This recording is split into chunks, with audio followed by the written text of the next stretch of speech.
Hello everybody, welcome back to the Brothers Grim Dark. My name's Lyndon and welcome to Game 5's preview of our Blood Bowl Championship.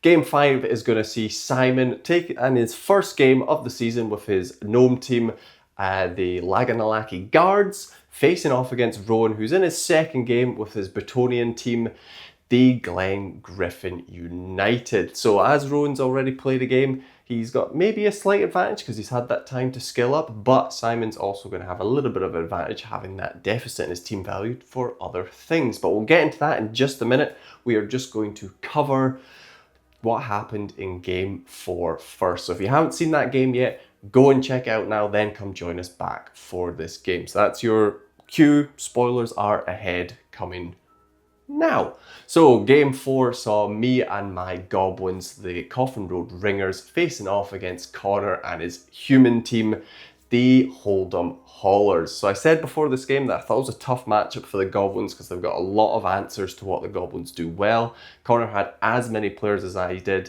He's got that block and tackle combo on his blitzers. He's got a big guy. He just does a lot of things that are good at stopping a lot of things that the goblins want to do, and it didn't start well for me. First action of the game, I went to go pick up the ball and rolled a 1, re-rolled it into a 1, and then Connor was able to swoop the ball up in his second turn, and then in his first turn and in his second turn he scored a touchdown. So it was on the back foot right from the get-go for the goblins. I had chances in the game to maybe try squeak through, but it was never very good odds. Connor played a really good defensive game, and when he had the ball, he was pretty efficient with it, getting it to the end zone. So it ended in a 2-1 victory for the human team.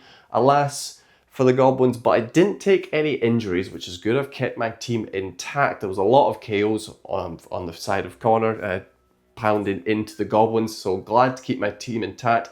I did push one of Connor's blitzers off the pitch during the game as well, and the crowd really had their way with him and casualtied him, and then I rolled a 16 on the casualty table, so he got wiped out. That was the only casualty in the game.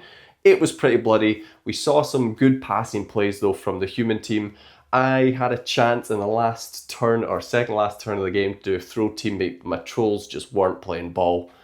That's the breaks, but hey, let's get into Game 5 and have a little discussion of where we think this one is going to be won and lost. We've got our second stunty team in the championship, the Gnomes, the Laganallachie Guards, taking off on the Bretonnians. So Simon's got a nice little advantage here in that there's no big guy on the Bretonnian side, so his trees can really power up. That could be a big playing point, especially since Rowan's linemen are only armor 8, so they are quite squishy on the line. So we could see the trees really power up on those first few turns and cause a big dent in Rowan's line of scrimmage. That's one of the areas I think this game could be won and lost. If those trees have a good game, I think the Gnomes will have a good game as well.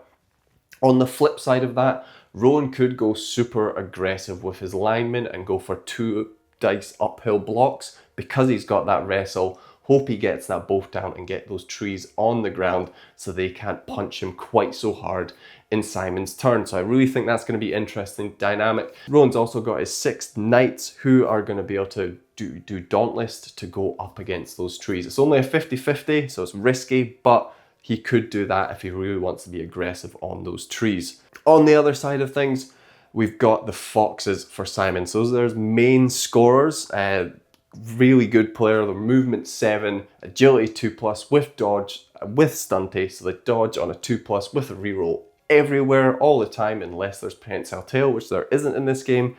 So if they get within striking range of the end zone, they could have a really good game as well. Their downside is they're only strength 2 and their armor 6, so they are vulnerable. But if the Gnomes can tie up Rowan's other players and risk their own lives to make sure the foxes stay free to get into the end zone, that could be a big play. And of course, because we've got this deficit in the teams, we've got a star player for Simon showing up in Rodney Roachbait. So he's very good at collecting the ball. Could be a big play there at some point in the game. If the ball comes loose at a certain point, Simon could use that once per game ability to just yank the ball off the ground. Could be very, very important when that comes up.